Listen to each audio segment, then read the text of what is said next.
في الجمعية الوطنية قال وزير الداخلية الفرنسي برونو روتايو أن قتل تونسي في إقليم لوفار جريمة عنصرية بوضوح، ربما أيضا ضد المسلمين، وقد تكون أيضا جريمة إرهابية. أضاف قائلا إن العنصرية ليست فرنسا، مؤكدا أن الجمهورية لا تميز بين لون البشرة أو الأصول أو المعتقدات. C'est clairement un crime raciste. من الواضح أنها جريمة عنصرية، وبلا شك هي جريمة معادية للمسلمين وربما إرهابية، بما أن النيابة العامة الفرنسية لمكافحة الإرهاب تسلمت التحقيق فيها.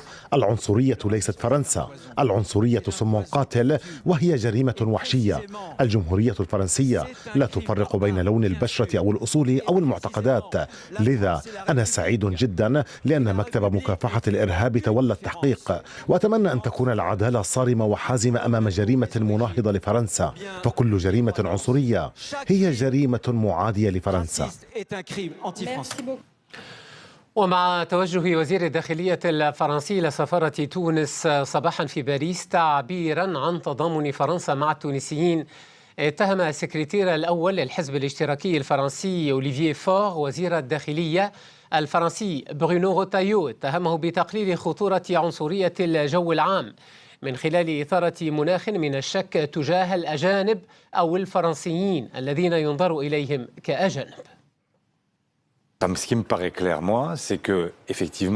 ما يبدو واضحا لي هو أنه بينما قد يشعر اليوم بأنه ملزم بإدانة جريمة عنصرية، إلا أنه يشارك في خطاب عام إلى جانب اليمين المتطرف الذي يسعى إلى تطبيع العنصرية. إنهم يسعون إلى الترويج لفكرة وجود نوع من التهديد يفترض أن مواطنين من أصل أجنبي يشكلونه.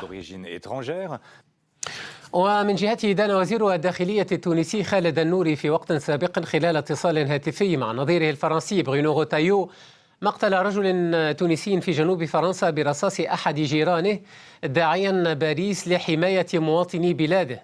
وفي نشرة سابقة هذا المساء مع رجاء مكي علق سفير تونس بفرنسا ضياء خالد على تصريحات وزير الداخلية الفرنسي قائلا إنها تحمل إشارة إيجابية وقوية.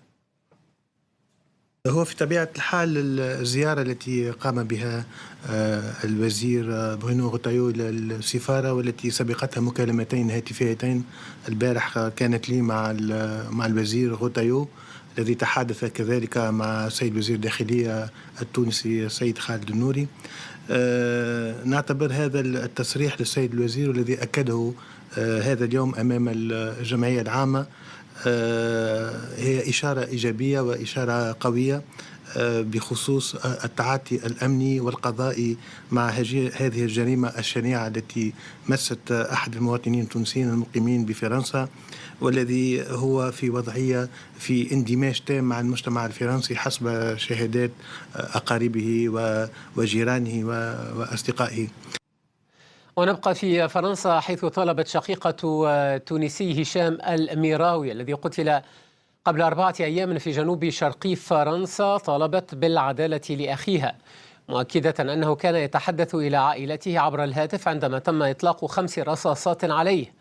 ووفقا لما أوضحته، من المقرر دفن هشام الميراوي لاحقا في مسقط رأسه في محافظة القيروان في وسط تونس.